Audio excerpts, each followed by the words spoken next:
Bong! I mean record. Whatever, shut up. Hi, I'm Pete Last Guy. I am the man of 1,000 puns, Rick Robinson. Yeah. And welcome to the BMB Summerslam Prediction video thing that we're doing here today. Video gimmick. Yes. Let's just jump right into it, and we're going to start off with the ladies. We will start off with the ladies. Let's jump right into this big, 6-woman tag team match from SmackDown. Technically a 5. 5. Oh, you didn't hear about this? No! Okay, yeah. Since Eva Marie has been suspended for 30 days for suspending the wellness policy, it is now a potentially 2-on-3 handicap. Eva Marie has been suspended and will not be able to compete. This messes with my pick. Let's get into the show. Who do you think? Face team, heel team? You have to build Becky up. So it's got to be Becky and Naomi and Carmella going over Alexa Bliss and... Alexa Bliss, Eva Marie, but not actually. And, who's the other heel? Is Natty. Oh, Natty! Those babyfaces need to win. Like, they need to win. Becky needs a win. See, my pick was initially going to be the heel team, and it was going to involve, that makes sense. You know, Eva Marie, like, showing up late, and then still being the one to, like, get the pin somehow without wrestling at all. Not knowing the circumstances, I'm just gonna go ahead and, yeah, I'm gonna throw it to the face team, because, yeah, Becky Lynch has been just kind of trodden upon for quite some time here, and you know, if Carmella's gonna matter, you know, you're gonna want to build her up this way, and, you know, the heels already got all the heat they need. Alexa Bliss is just, she's right out the gate, she got all the heel heat she needs, so I think let's put the faces over here. Realist guys in the room versus Jericho. As much as I absolutely love Jericho, as I made clear in the last video, I'm gonna pick Enzo and Cass with this one. It's gonna come into play later on down the line when I talk about some other picks, but they're gonna need to be getting built up here over the next couple of weeks. Jericho is a great, quick thing to go off. This is how you build up Enzo and Cass. They shouldn't lose. That would be dumb. The U.S. Championship is defended at SummerSlam by Rusev against his opponent Roman Reigns.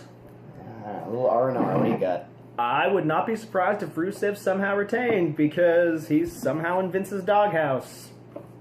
Because who knows? I'm going to take the champion. I'd be surprised if Rusev didn't retain. This is one of the more baffling matches. Yeah, because really, and I pointed this out on Raw Emotion as well. But like they're trying to have Roman be the face here, even though he's just objectively being just a tool. I get that Rusev is the established bad guy, and it's fun to see bad things happen to bad guys, but still, it's okay because they're bad guys. That's just how it is. Like this soon off of a suspension. And the fact that they're still trying to bill him as a face. They're still trying to book him as a face, which means they're not just going to be like, hey, you know what? I want this title. And then you've got it. He's got to scratch and claw and do that, you know, babyface thing to make it look like he's earned it. So he's not going to win it just right here at SummerSlam. It's not going to happen, especially since they kind of gave it away to any of the, you know, awful smarks out there who know how 50-50 booking works by having a freaking, like, just having this match already on the go-home Raw before SummerSlam and having Reigns go over. I'm just going to say that the Rusev takes this one. Tag team championships are on the line at SummerSlam as well. The New Day are going to be defending without Big Big E against the Club. This one hurts me to say. This one is painful for me, but I think as it began at SummerSlam, so shall it end at SummerSlam. Gallows and Anderson go over New Day. It's probably going to be dirty. There's probably something weird about it. There's going to be a screwy finish. But they're going to take the titles, and here's where what I was saying earlier comes into play. I think that they're going to take these titles, and they're essentially going to be middlemen. They're going to be transitory champions, because after a short reign, what I think is going to happen is they're going to be beat in a title match by Enzo and Cass. And Enzo and Cass are going to be the tag team champions for a while. This is just my guess, though. And admittedly, you don't need Enzo and Cass to step in right away. I could actually see this going all the way to Mania. I will also give this to the Club. I love the New Day to death. I bought a box of Bootios for one of my friends, but this goes to the Club. Yeah. And we move on to the face that runs the place. I mean, I'm wearing cargo shorts, so I guess I am repping him. John Cena versus AJ Styles. AJ Styles has to win this. Is that it? They should have done this last year with Kevin Owens, and they realized the gaffe. John Cena's probably going to be moving to part-time anywho. You give that to AJ, not only because he's going to give you a great match with whoever he feuds with, but because now he has that rub too. Like if he goes against Dean Ambrose now, he'd be like, not only am I the guy who destroyed in Japan, I'm the guy who destroyed John Cena. Like you said, yeah, about John Cena moving to part-time, obviously, lol, Cena wins, we get it. But I think that era is coming to a close. John Cena is going to be the guy who's there to help boost new talent and boost the fresh faces of the new era. Still going to win a lot, but I think we're going to see him start to do stuff like this, and it's going to start here at SummerSlam when he loses clean to AJ Styles. The Intercontinental Championship is on the line. I've said that about 3 times now. The Miz takes on Apollo Crews. Peter, who you got? This is anybody's match in my mind. It's a toss-up, but I'm going to go with The Miz because I want to see the Infinite Day Miz Intercontinental Championship Tour.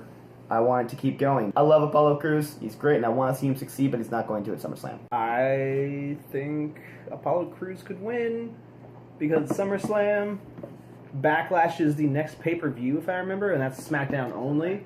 So you get this short turnaround of Apollo getting the title, and then Miz saying, hey, I'm an A-lister, I deserve the title back. As much as I want the Miz to just have a title forever and just be him, because he's one of the few guys who gets, legitimate anger and heat put on him, it's probably not going to happen. Moving on, Brock Lesnar is taking on Randy Orton. Suplex City only has one store, and it's really boring, and Brock Lesnar's going to win, I'm going to say, and I really don't want to talk about this match. Viperville is the Salem to Suplex City's Portland. Listen. Or Viperville is the Portland to Suplex City, Seattle. Yeah, okay. Either way, even though Randy is coming back, from injury or whatever, and is his first actual match back, so it's like, oh, why would he lose? Now he's going to lose. Why would he lose? Because Brock Lesnar. That's why. Continuing on, the Women's Championship is on the line. The very newly crowned girl who I'm repping the merch of, Sasha Banks, is defending. Nobody gonna take it. Here's the thing. Charlotte, in singles pay-per-view competition, since she has been on the main roster, has not lost. As much as I hate to say it, I'm gonna go Charlotte. Oh. See, I don't think they're ready to give that back to Charlotte yet. I think they've got more to do with Charlotte. I think Sasha is way, way too popular for them to take the title off of her already. I think if they know what's best for business, if you will, they will leave it on Sasha, and Sasha wins. Yeah. Or if Charlotte does win, it's via some kind of screwy DQ or count out situation. So there's no transfer of title. Either way, Sasha retains by the end of this match. Sasha walked into Brooklyn last time as NXT champ and lost. Sasha's walking into Brooklyn as a women's champ. Who's next? Not going to say it. Who's next? It's not Goldberg because he's what if it retired. Who knows? So, maybe he interferes with the Lesnar and Orton match. Many people are saying that Bill Goldberg is going to show up, okay? Anyway, but actually, who's next? Dean Ambrose and Dolph Ziggler are facing off for the WWE Championship. Ziggler. I think that this build's been really good. I've really enjoyed it. It's not the greatest because Ziggler's not a draw, and as much as I love Dean Ambrose, he's not really a draw. I just love that the whole gimmick of this is that Dolph Ziggler is not a big draw. Which is great. The build is great. I loved Dean's promo on SmackDown. Dude, his promo's been dope. He's working pretty solid. I would almost say tweener status. Yeah, he's come off less goofy Brian Pillman, which is what he was for the last 2 years, and more like stone cold serious. Yeah. And that's what I wanted. Rustled my jimmies. Anywho. Yeah. What am I doing up here? What am I doing? All right. Whoa! Okay. That's what we're doing. Oh! Dean Ambrose. You gotta build this guy. Dolph Ziggler is 36 and is walking away from wrestling when his contract's up because he wants to do comedy and live in LA. Unless they essentially pull a Zack Ryder on him,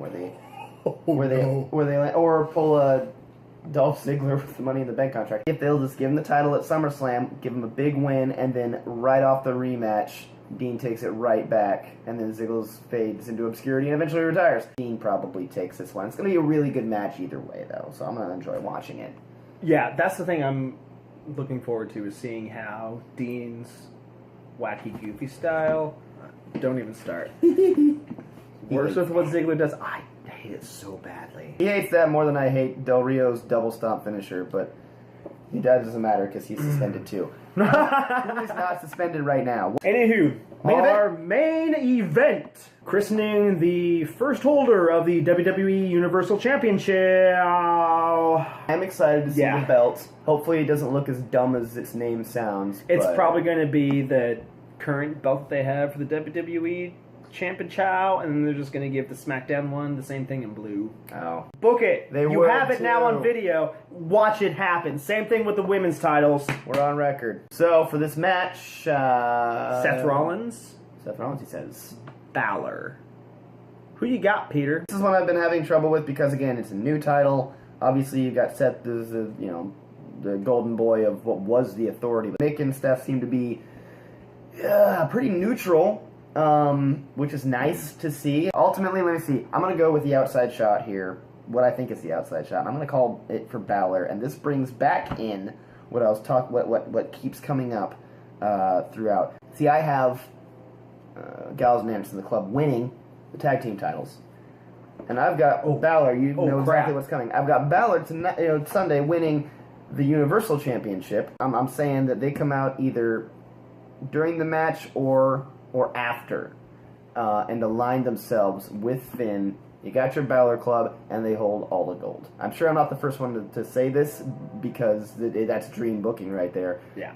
Probably not going to happen, but my pick still goes to Balor, because they strapped a rocket on that dude, and I think they're going to let him ride it all the way to the top, at least for a little while. If you're going to keep Finn face, totally makes sense. This guy's 36. He's been working for so long in Japan. It's a very stiff style. You only have so many months or years, depending on, that you get to run with this guy, so you need to build him and have him set. I wouldn't mind a double turn, though. I wouldn't mind, again, we'd be, turn Seth face, turn Seth face. We know, over the course of this match, do you see, you see Finn just slowly start to give in to the demon and start wrestling real heel, and Seth is just trying to fend off his attacks. It'd be cool. So who's your call, then? Here's the thing. You have to build Balor up, because you only have so many months, so many years. They gave away the Demon King. Not the Demon King, the Demon King. They gave it away on Raw. Why would you give that away? Conspiracy theory time. If you don't want Balor to win, but you want the demon presence to still have, like, this aura about it, you present it first and say, oh, he can be a badass, and then you give Seth a way to cheat his way around and win. I don't think Seth's going to win. I hope Seth... Well, I kind of hope Seth wins, because I like Seth Rollins as a talent. No, you know what? No, I'm going to change my mind right now. Fine, Balor. Fine, do it. Do it. Shoot this man to the moon. Even though I have this giant conspiracy against why he shouldn't win, just do it. I believe that is all 10, count them, 10 matches that should be on the SummerSlam card, subject to change as always. I am the man of 1,000 puns, Rick Robinson. And I'm still Pete Last Guy. And, well, let's see how wrong we are. Hopefully we'll have another video up for you after SummerSlam to review it. Till then, don't forget to leave a comment down there, like, share, subscribe, all that stuff you're supposed to do on YouTube. Keep up to date with all the wrestling content we'll be coming out with here at BMB, and share this video with your friends. That's it! Yeah, I think so. Do we have like a leaving catchphrase or I've something? nixed that because I was doing like a ding-ding thing, but then I realized it was dumb. Like most of his ideas. We're out. Bye! Bye! There are so many to devour.